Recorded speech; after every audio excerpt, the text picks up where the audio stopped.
Les secrets d'une langue.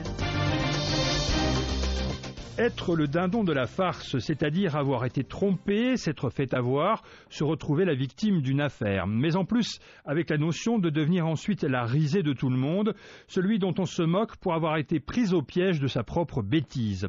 L'expression n'a rien à voir avec une recette de cuisine, comme on pourrait le penser. En revanche, elle évoque d'abord le poulailler et ses occupants. Parmi les animaux de la basse-cour, le dindon passait pour être le plus stupide de tous, peut-être à cause de sa façon de vous regarder de manière hautaine, sa crête rouge pendant sur le côté.